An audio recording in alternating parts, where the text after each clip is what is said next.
Hey everybody, and welcome back to Once Upon Light. One Upon Light. Oh man, what are those boxes? I think I can use those batteries for something. Whatever. Here we are, once again. I died. You like how I just open every episode with a death? It's wonderful, isn't it? Oh, I didn't know I could cross the track. That's helpful information. Oh, gosh. You know what? I saw it at the last second like, oh, the light sources are different lengths. Maybe some pertinent information I want to take in before, oh, I'm dead. It's like, wait, no. Wow, this is good. The game is not okay. So, I was listening to Game Grumps because I love Game Grumps, and man, have the team of Team Barry and Ross, or Team Ross and Barry, they have just absolutely won me over as awesome personalities. Ever since Pokemon Academy, when they really got their legs underneath themselves, for me, it has just been non-stop awesome steam train action and whoa, hey, personal space, buddy. Non-stop steam train action, and I just love the combination of those two. They work really well together. And oh god. And I was listening. Oh man. Oh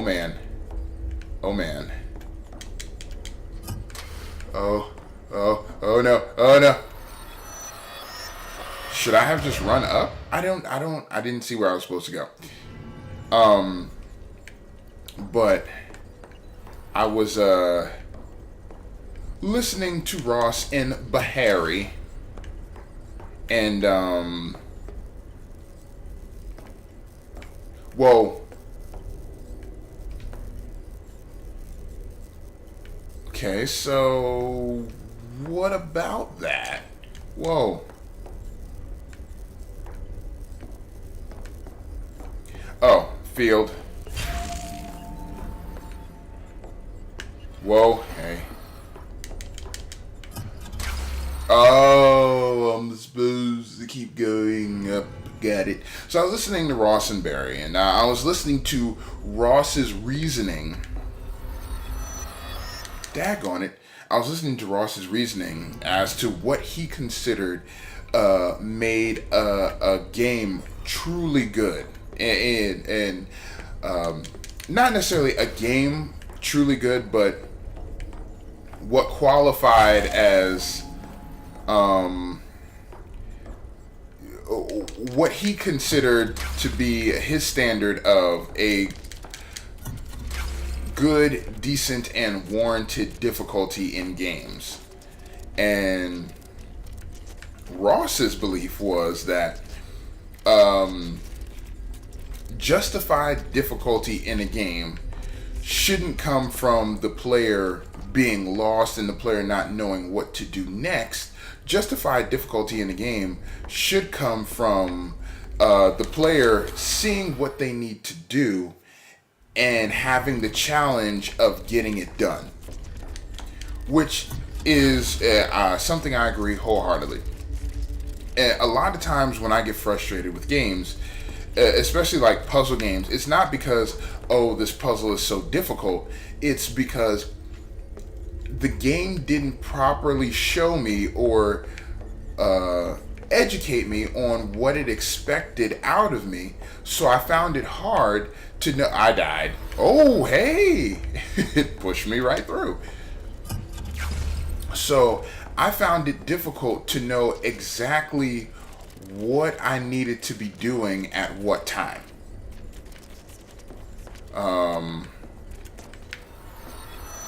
How?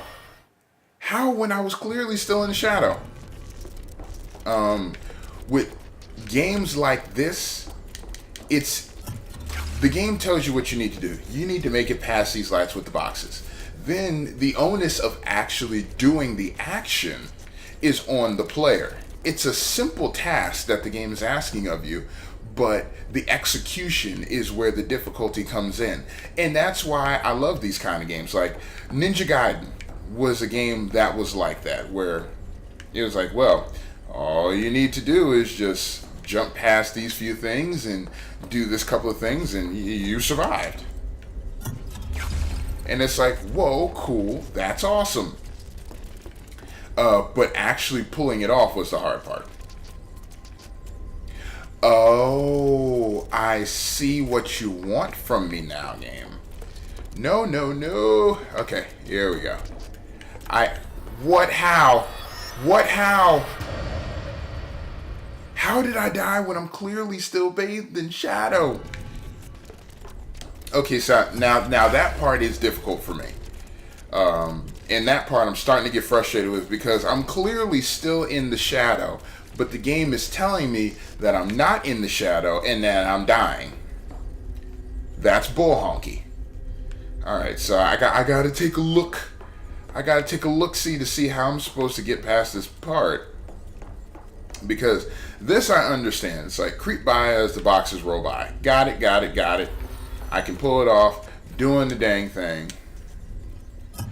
It's like, boom, I shut that light off. Okay, cool. Now what? Do I throw that switch again? Or, that light's not blinking anymore, so I don't know where I'm supposed to go. Let me see. Do I throw this switch again? No. I threw that switch, I broke that light. Am I supposed to go backwards? It doesn't look like I'm supposed to go backwards. And I'm having a hard time seeing, because there's a hard light line right there. That light right there is causing me grief. And as it goes down and around, it comes up and it gives a brief shadow. So, oh, maybe I gotta. Okay. Oh, whoa. Okay. No, just when I figured it out. But see, even then, it's like, okay, if I just stop long enough to look at my surroundings, it's like there's something here that I'm missing. There's something within this puzzle that I'm not seeing. And it was the lever. The lever was one of the levers that glowed, but it blended into the background, so it was a little bit hard to see that it was still a relevant lever. But I could deduce that that was what I needed to do based on the fact that it was like the only thing still here. And it was still glowing. It's like, I get it. I get it, you crafty game. You crafty game, you. Got it.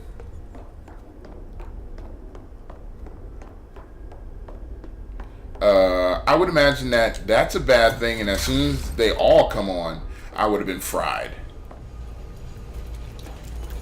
Alright, see? That's a crazy, sexy, cool, interesting thing in the game, and I can agree with that. Okay.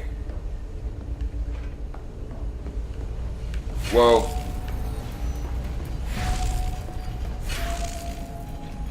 Okay.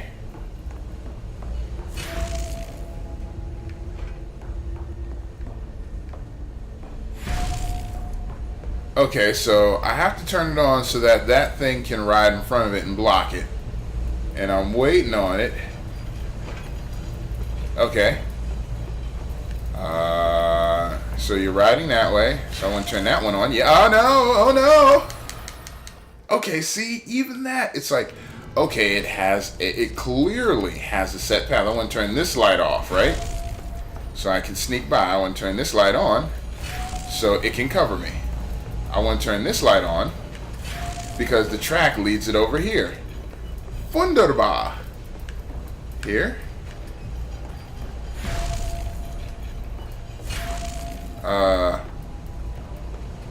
Yeah. I want to turn that off and then watch it come back around and block that light. Yes. Yes. You see, and one of the joys of doing a puzzle game is the aha moment when you finally get it. And it's like, yes, yes, yes. It's one, oh, the page is right there. Okay. Then I guess I have to run back through everything. I don't know. I should be able to run back through everything and just turn everything off.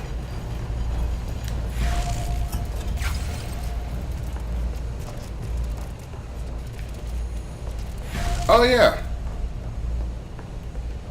Yep, run right back through everything and turn everything right on off, baby. Right on off, baby!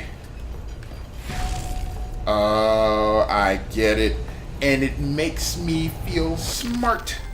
Not the sun. What is that trophy? I want to look. I want to look. I'm quite sure there's an achievement in this game where it's like, beat the game without dying. Survive the rush of light. Learn to move through the shadows. Understood the walls do not a prison make. Return to the lab. The end. The truth. Oh, see, I can get with these trophies because it's not like made it without disintegrating in the light. Made it without touching a light beam because he touched it in the beginning of the game. That's cool. Echoes. Local scientists. Something, something, something, something, something. Not ready, got it. User guide to time machine watch doohickey. Okay, so let me try and explain what I was saying more concisely now that I have a minute to do so. What I agreed with Ross is that the difficulty from a game should not come from the game throwing unnecessary things at you or misleading you or not giving you enough information in order to proceed forward. A couple of games that did that was The Fall. That was I had an issue with The Fall because I felt like it didn't guide the player enough to make the proper assumptions. And Machinarium. Machinarium was another one of those games where I felt like it didn't guide the player enough to make the assumptions that you needed to make. Case in point, in a lot of, and to be fair, both of those were point and click adventures, and point and click adventures tend to be like that, where it's like you must click on every single thing in existence and try every single thing on every single pixel in the game, which is okay, but it grows to be tedious after a while.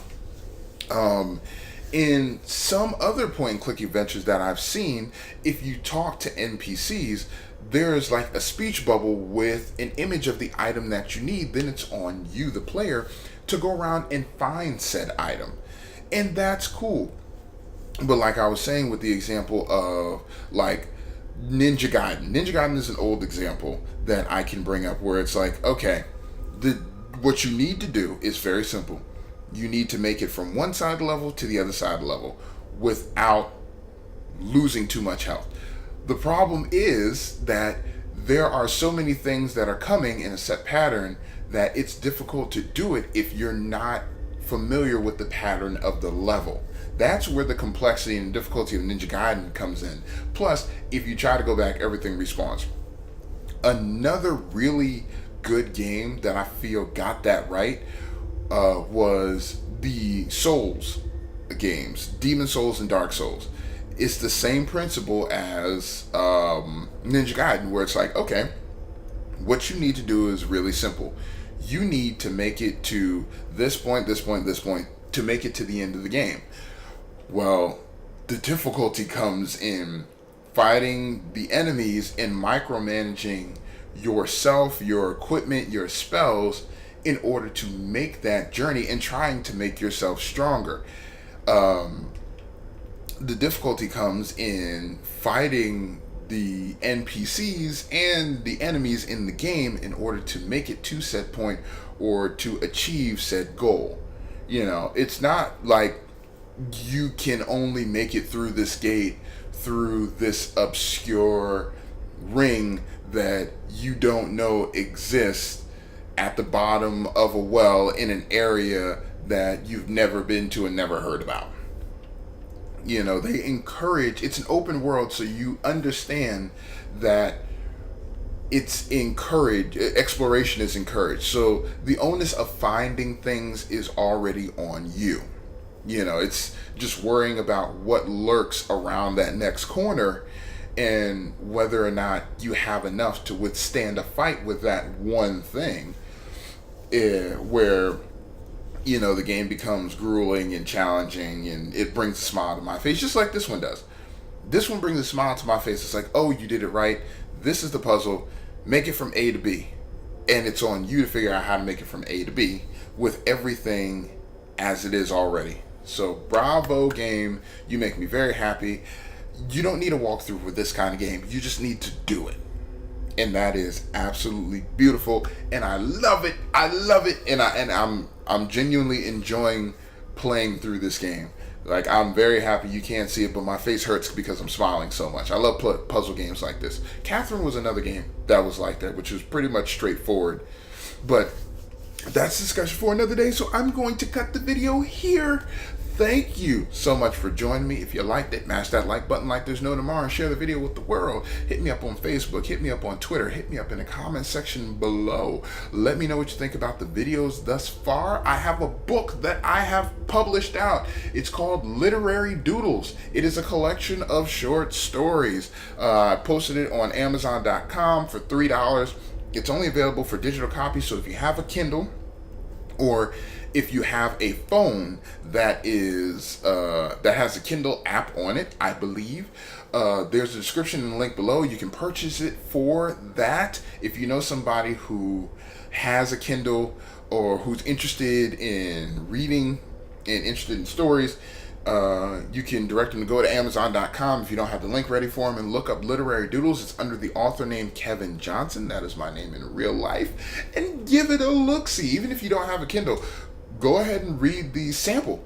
You get to see the foreword and my first story, which is called Quiet, and the first half of the second story, which is called Low, and if those two you like, you got 10 and a half more.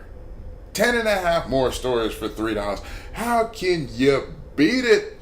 So I am the Outlier, and I will see you all in the next video.